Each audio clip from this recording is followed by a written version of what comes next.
So it's New Year's Eve, maybe it's New Year's Day, whenever you're watching this.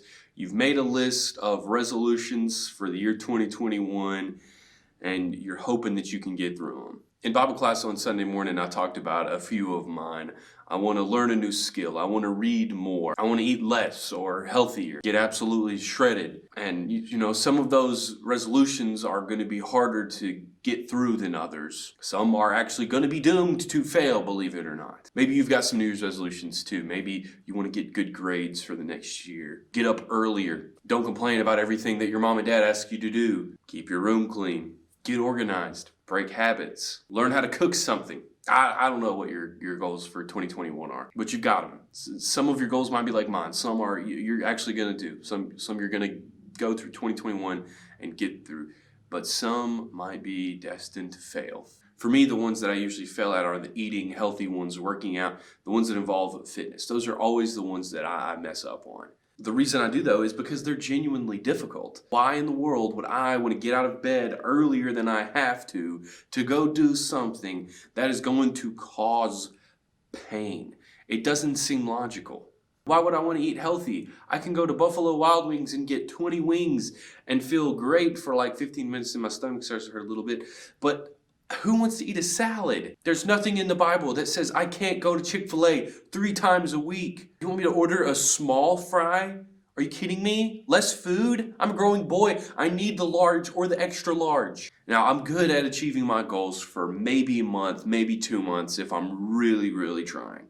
But for that fitness one, the one where I have to get up early and eat healthy, eventually there's going to be a day where I miss my alarm and I don't get out of bed. And then the next day when my alarm goes off, I'm going to be like, man, I liked sleeping in yesterday. Or I'm going to go to a restaurant and be like, man, I really don't want to eat a salad right now. Full order chicken, cheese, and rice sounds pretty good. You're going to have to make sacrifices in order to achieve your goals. And it's fairly easy to complain about the pain and suffering that you're going through to achieve those goals. Oftentimes we use that pain and suffering as an excuse to just not do whatever we are trying to do.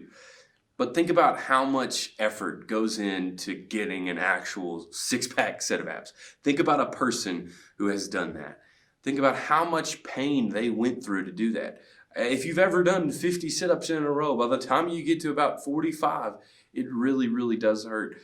And I've done it a bunch of times and I've still never gotten a six-pack. So you have to go through that. You have to go through that pain to achieve your goal. Eating healthy means you're not going to be able to go to Buffalo Wild Wings or Chick-fil-A or Popeyes or Zaxby's or anywhere that sells fried chicken if you want to, actually eat healthier. You're going to have to make sacrifices. But in the long run, those sacrifices are worth it. If you work out at a young age, later on down the road, your body kind of thanks you for that. You're not all hobbled up when you get to be about 50 or 60 years old. When you eat healthy, you're at lower risk of heart disease or diabetes and stuff like that. So there are benefits to the pain that we have to go through right now. And we know those benefits. We know that it's been proven that actually helps. Working out and eating healthy are good. But look around. Is everybody doing that? Absolutely not. Me being a perfect example. I know all the benefits of eating healthy and working out, but I still don't do them. Not only do I not do them most times, but when I do them, I complain about it. I will never order a salad. Just thinking about push-ups makes my arms sore. Ordering a small instead of a large isn't in my vocabulary. But if you want to achieve that beach body or whatever, you're going to have to make sacrifices. Romans 8:18 says this, "For I consider that the sufferings of this present time are not worth comparing with the glory that is going to be revealed to us." Paul is the writer right here, and Paul knew a lot about suffering. Paul knew a lot about pain.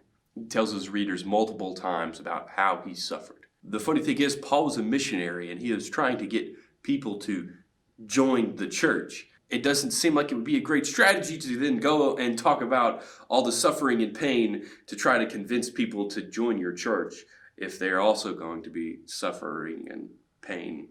It doesn't seem like that would be a good idea. Hey guys, I'm a Christian. I suffer a lot. Maybe you're interested in that. We meet at Sundays at 9:15. Come on down.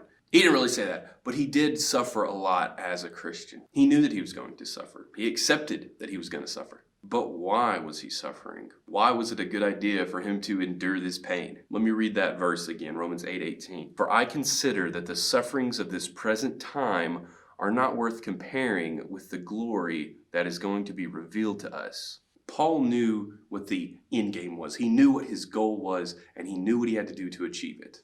As a person who was a missionary, he wanted as many people as possible to join the church with him. He knew that he was going to have to travel all over the place, and he was going to say controversial things to people that didn't like what he had to say. He knew that he was going to suffer, but he also knew that it was going to be worth it. In verse 18, basically he's letting his readers know, yeah, it's going to be hard. It's going to be painful, but power through this, because in the end, you're not even going to think about all that you had to go through. It's like the New Year's resolution about being fit. It's going to hurt. You're going to have to make sacrifices. But in the long run, it'll be worth it. The thing that Paul is talking about here, though, is so much more important than a six-pack of abs or beach body or whatever. He's talking about the ultimate awesome thing that we get through Jesus. Paul recognizes that through the Spirit, through Jesus, we can have life. And as Christians, we have to make sacrifices so that we can have it. Sometimes it's going to hurt. Sometimes we're going to suffer. We aren't going to be able to go to that party. We aren't going to be able to go on that date with him or her because we know that their intentions aren't good for us. We aren't going to watch that rated R movie. We're going to miss out on some things of the flesh.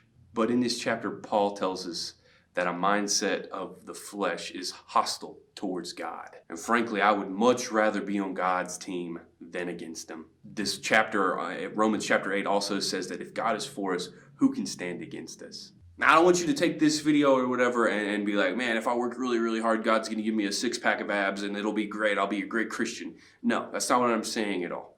I'm not saying that you're going to achieve all your goals because the likelihood of that actually happening is fairly low. I will tell you that if you focus on God and let the Spirit that gave Christ life again work in you, your life is going to change. And you may not see the benefits of it immediately, but I promise you that it will be better in the long run. It's kind of scary that we don't get to see the results of Christ immediately in our lives. Sometimes we're not going to see those results till we die, and that is sometimes terrifying to think about. But you just have to trust him.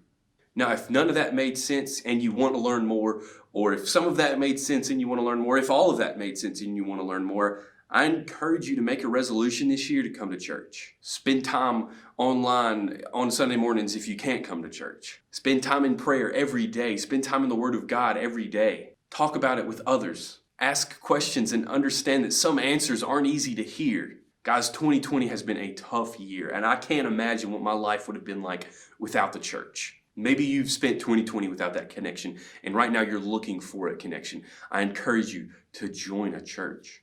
Maybe you've never been to church. That's completely fine.